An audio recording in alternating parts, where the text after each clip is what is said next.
Hey, it's another Pump Up the Jam with you to tell you everything about Harry and Meghan. Now, by popular demand, myself, Cristo, and the wonderful Kinsey, who is here in person, we're going to do the top PR disasters, or indeed triumphs, of Harry and Meghan. Now, we did this video before, and we ran out of time. We ran out of time because there have been so many. And by popular demand, we are continuing the countdown. So if you didn't see the last one, well, where the hell were you? But what we do is we rate some of the big PR moments within Harry and Meghan's lives in recent years. We rate them out of 10. Right. And so where should we start this time? Archewell, where should we start this time? Archewell Foundation. What do you think? That's what I think about Archewell Foundation. 0. Okay, move on. Well, we haven't heard from Archewell Foundation in a while because let's keep in mind that the trip to Nigeria was, it was the Meghan Markle show. But I feel like the trip to Nigeria was supposed to be Invictus, which is not necessarily an Archewell entity. That was something that existed prior to Archewell. That is something that was developed by the royal family for Prince Harry. Financed by his brother, Prince William, if I remember rightly. That awful, evil brother, circumcised brother, as we found out in Spare. You know, thank God we know that piece of information. I'm sorry, Kinsey, to have put you through that circumcision. And so, so you're right. So Nigeria was nothing to do with Archewell. I mean, I remember reading the sort of Archewell PR guff at the end of a year when they'd, done their accounts or something. And this was the foundation where they'd given sort of piddling little bits of money here and there. And then in their PR guff that they'd sent out, this like brochure of all their achievements, they literally took credit for developing the COVID vaccine. Right. I mean, curing world hunger, things like that. We have had this conversation before about this, and I do think that there are some things they could do better. For instance, I believe that it's the NAACP, right, that they give a grant to. Why does that go unmentioned? And I'm sure that they send out a generic press release or something, but how could Harry and Meghan involve themselves more so that we know about things like that? It just feels like Archewell exists so that it's a line on a bio, so it's a line on a resume. How could they be more involved and more invested to ensure that it's a success or that they are actually making an impact? Why don't they hire you to do the Archewell PR? Oh, well, we know why they won't hire me to do the Archewell PR. It's probably because of the lady on my shirt right now. That is true, and you wouldn't last 5 minutes. So this was obviously their big idea when they left the royal family in 20... they use the royal family now to sell any tat that they want to, but they left in inverted commas. So they cured COVID, they solved world hunger, they developed world peace, all through Archewell. Well done them. What would you give Archewell as an out of 10 rating? I mean, I feel like it's still a 2. I feel like we haven't moved much in any direction. I mean, they've had 6 months this year to do anything, and I haven't really heard about Archewell this year. Have you? I mean, I'm being serious. I'm not trying to be funny. I couldn't tell you, I honestly could not tell you the last thing Archewell did or Archewell participated in. We've had more posts about strawberry jam than we have about the philanthropic endeavour that they were supposedly taking on as a result of their humanitarian efforts when leaving the royal family. And remember, Meghan tried visually with the photographer and wherever that was, Rwanda, Meghan tried to recreate this Angelina Jolie type of brand. Yeah. Angelina Jolie has plenty of commercial entities, but we hear about Angelina Jolie, aside from that ugly divorce, we hear about Angelina Jolie because she's working with UNICEF or because she's somewhere as an ambassador doing something. And it just feels like somehow Angelina Jolie has made that the PR staple for herself. And I think that's been beneficial to her, especially when she's dealing with bad PR or crisis PR, like this divorce from Brad Pitt. We think, oh, Angelina, she was just over in Africa doing this. Oh, she's a saint. I'm going to immediately take her side. It just feels like they could learn, if that's ultimately who you're trying to emulate. But that would actually involve working. I'm sorry to have to be so blunt, but Angelina Jolie actually works and goes to these places like regularly, and you feel like love or loathe her, and she's been wonderful. She's not been so wonderful at times.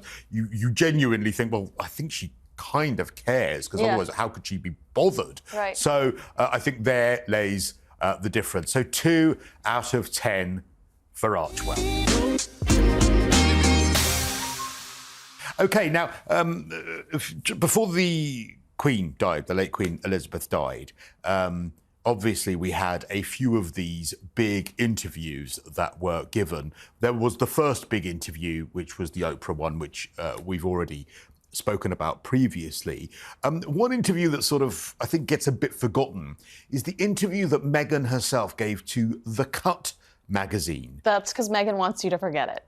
Remember how mad she was about that interview? Well, she was furious about that interview, mainly because of the things she herself had said, which she was then furious that they were reported on. Now, again, I think on this, we've got the sort of dual PR rating, because obviously if your public relations objective is to get worldwide publicity, well, it's almost a 10 out of 10 because everyone spoke about it. But if your PR objective is to make people like you, well, then I think we're looking at a much lower score, because there were things in that interview with The Cut magazine which were not only almost... Oh my gosh, is this when she said people were dancing in the street like for Nelson Mandela? Is that when she said that? Yeah, that she was compared to... Her wedding was like people rejoice. Oh my gosh, I forgot about that line. It just crushed my soul revisiting it. Yeah, it was one of the actors, I think, from The Lion King, apparently went up to her at her wedding and said that it was akin to when Nelson Mandela was freed from the South African prison, and therefore, ending the racial apartheid in that country, which was, very, very similar to her wedding. There were other gems in there, including a veiled threat. And of course, let's not forget, the late Queen's health was failing massively at this point. A veiled threat that she had more material that she could release. She had discovered her diary back at Frogmore Cottage, and she said she was going through those pages and she'd forgotten about a lot of those instances. So you're right. That I do think that was and she didn't sign an NDA. That's oh my gosh, true. It's all coming back to me. And then when she said that there were palm trees in their backyard, and it was like her and Prince Harry holding hands. I don't know what she's smoking, but if she sells it at American Riviera Orchard, I'm willing to put my credit card down. That sounds amazing. Again, to sell something on American Riviera Orchard would involve working. And so, again, you've got these great ideas, Kinsey, but you've got some flaws in these ideas, because it would involve them actually doing some work.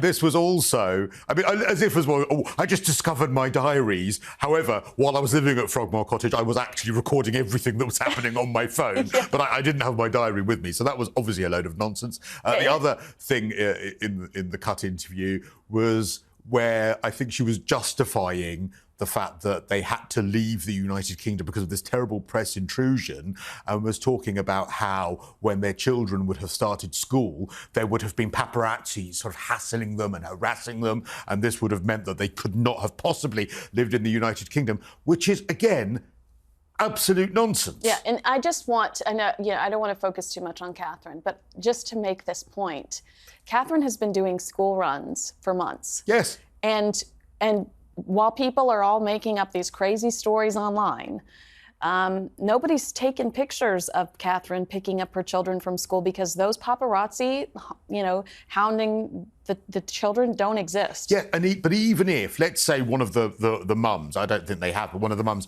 took a sly photo of Princess Catherine on the school run while she was ill. Which we would not advise. No publication would publish them, because there is an unspoken... Well, actually, it's not an unspoken rule. There is an agreement. It's a very spoken agreement between the media and the royal family that the children, whilst at school, are off limits, other than for arranged photocalls, i.e. first day of school in their school uniform, the royals will say to the press, right, this is your photo, you get the first day. But day to day, when they're being picked up, dropped off at school, and that is why Princess Catherine and Prince William can do the school run, because it is accepted that, and even again, if you look at even to the age where Prince William was at St Andrews University, again, there weren't photos of him going out of university. He was able to enjoy university life. So this idea that they couldn't stay in the United Kingdom in order to sort of protect their children, which they gave in this interview, was just absolute rubbish. It was an out-and-out either a lie or a complete lack of understanding as to how the media works here in the UK. I think it's both, because when people love you here in the UK, they are fiercely protective of you. I had a girlfriend that went to school with Prince William, and she said people were so overly concerned with making sure that they didn't invade his privacy when he was going to school, that he would all of the checkouts at the grocery store, there would be long lines, and then there would be Prince William at the grocery store with no one behind him because nobody wanted to invade his privacy. So everybody would go get in the longer lines to ensure that they didn't bother him or disrupt him. When people love you here, they take care of you. They ensure that you are safe. They ensure that you feel comfortable, and they would have loved her babies. They would have absolutely loved her babies. They just wouldn't have been hassled going to and from school. It was just absolute rubbish. And they play the UK and American media against each other, because they know that somebody that's reading The Cut might not do their due diligence and go say, hey, I wonder if that's accurate. They know that somebody that's reading The Cut might just take Meghan for at her word and assume that there were people hiding in the bushes outside of Archie's kindergarten. Yeah. Or whatever. Well, I remember us covering this at the time and people replying, saying, no, you don't know what you're talking about. Look at this photo of Prince George in his school uniform. So, well, yes, that was an arranged photo. That is not a photo. Do you think that William would be posing with him if it was a paparazzi photo? So what do we think the PR... So we've got the veiled threat to the Queen on her deathbed. We've got the... I think Meghan would agree with us that this was a 1. The 1 out of 10. Because Meghan later complained about the Cut interview in her Variety interview, clearly unhappy with the direction that the journalist took, who had kind of and actually, from what I understand, Meghan is the one that picked this journalist that interviewed her for the Cut. So I feel like Meghan was trying to control the narrative, trying to control the situation, and found a journalist that she thought would work with her, and felt probably a little burned when the journalist kind of had a tongue-in-cheek take on, Meghan hyping up potentially coming back to Instagram. There was so much in that article that just was very unflattering. The professional victimhood, and it's the same again. Let's complain. They complained after the Oprah interview that more wasn't made of so much was made mental of health. Yeah, the racism instead. Okay, 1 out of 10 for the Cut interview. Okay, let's talk about another charitable endeavour, because, we've not been very kind about Archewell. So I'm going to look down here. I'm sure we've got a much more successful charitable endeavour, Kinsey, that you and I can focus on. So let's talk about, African parks. Oh. This is the Prince Harry Association. The Duke of Sussex is a board member, and this is the African Parks charity, which manages 22 national parks and protected areas across 12 countries. So that sounds nice so far. Not so nice, the allegations of rape and torture by its guards. Yeah, I don't even know where to begin with this, because I feel like when Prince Harry has commented on this, and as far as I can remember, it's only been one time, and his reaction was, I've let the people that can actually do something about this know. He kind of said, I passed this on to someone else. That's not enough.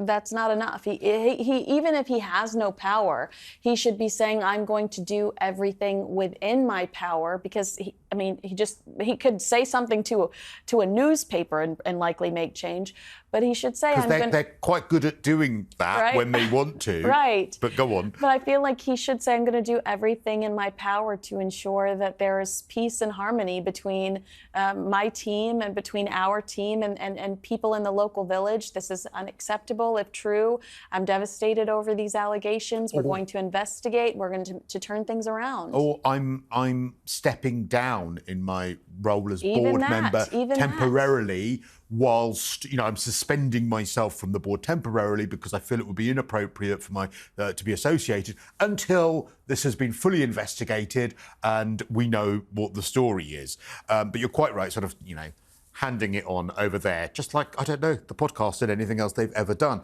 Guards managed and paid by this charity had engaged, reportedly, this is according to an investigation that took place by the Mail on Sunday, engaged in the beating, rape and torture of the indigenous people in the rainforests of the Republic of Congo. Now, I should say that a statement from African Parks, their board and chief executive, said it had a zero-tolerance approach to abuse, and that it was committed to upholding the rights of local and indigenous people, and that they had launched a big investigation of this. And that was months ago. Where are the results?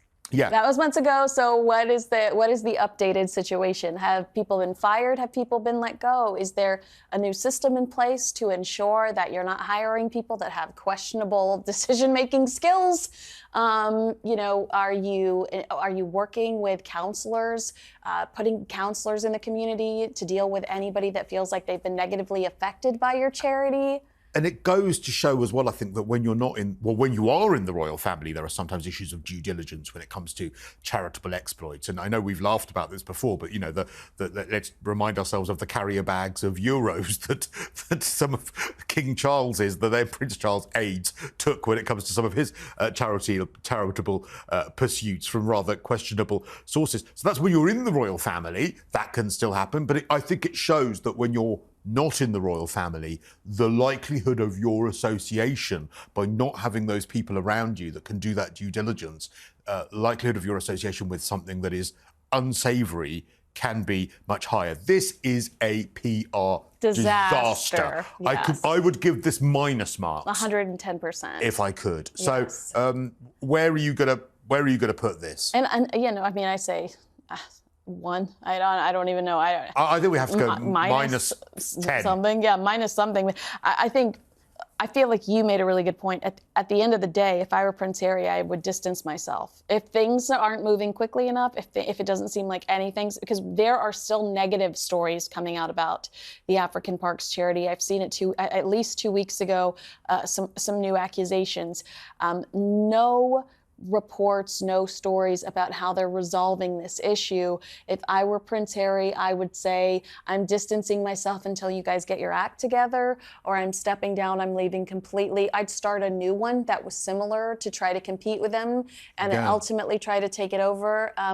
But it just feels like he's got it as a line on his resume for ego or whatever, I don't know, but it's not benefiting him at this point in time. You're right. You'd say, we're going to set aside the dog biscuits and we're going to worry about the rape and torture of indigenous people. That's perhaps what you would do when you're doing your list of priorities.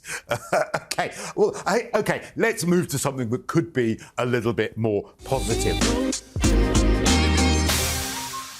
Now, do you remember when it was announced that Prince Harry was founding the eco-tourism firm Travelyst? I could just melt in my chair right now. This was the eco-tourism firm, which was essentially to promote sustainable travel. And you'll remember there was also stories of how he made a surprise video appearance when he was at their annual general meeting, telling the board that travel and tourism relies on destinations held together by communities. Otherwise, we have nowhere to travel to. And with communities being the beating heart of travel, we must do better by the people who are custodians of the places that we visit. So really, really worthy words from the founder of the Travelyst firm. We all need to be a little bit more conscious of our carbon footprint when we travel, Kinsey. Well, I wonder if he was conscious of that when he was on Paramount's private jet flying to Jamaica to walk the red carpet of the Bob Marley movie. Oh, was it Elton John's private jet, which he was on at many occasions, or was it the other private jet? Tyler Perry's jet is who he used to escape the evil royal family on episode 1 of Harry and Meghan on Netflix. In fact, let's not forget the time that they took 4 private jet journeys in just 11 days, and that was within months of Travelyst's launch. So, again, you know, the PR... Common sense! Common sense has not entered the chat. And especially when we've seen well, they do love Archewell, Archie, arch rival, Prince William, actually, you know, getting on a commercial flight. We've seen him doing that because obviously he is savvy enough and he has the advisors enough to know that if he's going to do things like the Earthshot Prize, right, you know, actually putting your money where your mouth is when it comes to these things, quite important. I have a feeling, though... Oh, go ahead. Go on. I was going to say, so I know that Prince Harry did take a commercial flight for King Charles's coronation. I believe it was British Airways, because I was on a few days after him. And what cracked me up about the entertainment available on that flight was it was all documentaries about his father, Prince Charles, King Charles. So I'm like flipping through the entertainment section on that flight thinking, I bet he loathed this entertainment option. Yeah. I bet he loathed this entertainment option. Was that the flight where he was handing out copies of Spare? Spare! Stop it! Yes, it was. Imagine doing that. Imagine handing out copies. I mean, we did analyse Spare as a PR tribe in one of the last videos, whether that was a tribe or disaster. But imagine being the stewardess going, oh, yeah, okay, thanks. You're calling my luggage heavy and this guy has how many extra copies of Spare in his bag? So perhaps that's why, perhaps the aviation industry as a whole has said, no, he has to get private jets. We don't want any more copies of this book. We don't care if he runs an eco-travel firm. Stop giving this book to our staff. Now, I should say that Harry flew to the Netherlands on a commercial plane for the launch event of Travelyst in Amsterdam. Oh, well, gold star. So well done. And he defended himself when he was accused of all of those private jet flights by saying no one is perfect, and what is important is what we do to balance out the negative effects. Here's my issue with Harry and Meghan in general. Nobody is perfect. I make mistakes all the time. I make mistakes all the time. But do you preach the opposite way? But I don't preach that I'm to live a certain way, and then I'm not. You know, I try not to be a hypocrite. If I'm conscious of the fact that I've said don't do that, then I hesitate to tell people not to do that. I also wonder as well if it's like, you know, okay, we've got this massive event that we need to go to, or we're going on a holiday. So Meghan, here's your Ryanair ticket. You need to make sure that your case fits in this cage, Meghan. I mean, how do you think she'd react to that? I wonder if it's, you know, perhaps... Well, it depends, because if this is Meghan from 90210, she's taken Ryanair. She's had a bit of a glow up, okay? Blow up? No. Blow up. Sorry, I misheard. Difficult in the studio to hear everything. So, yeah, I imagine that she would not want to be taking Ryanair with, you know, luggage allowance and all of this sort of stuff. So perhaps, you know, she is now used to those finer things in life. So perhaps that's one of the reasons why he has to no longer get on those commercial flights. So, Travelyst, eco firm. I mean, like, I'm sorry. I don't even think that there's any real thought behind this, because anybody in their right mind would say, as the head of Travelyst, I'm going to opt to take a commercial flight today. But, you know, I've also heard him argue that it's about security. Okay. So I don't know what the real deal is. I think that they just don't like being around other people. Yeah. Well, I mean, I can understand that. There's most people I don't like as well. So, OK, Travelyst eco firm, 2 out of 10. Look, we had loads more again, and we've still not got through. Oh my God. We might need to do a part 3 on this video. Like and comment if you want to see us do a part 3 on this, because genuinely we have more PR triumphs, tribulations and disasters that we can get through. So do comment on this video. Do let us know if you want us to do another on this particular subject, or any other subjects that you want us to be delving into our deep dive. Really, really happy to do that. And of course, like and subscribe. Yeah, we'll see you again next week. Thanks so much for joining us.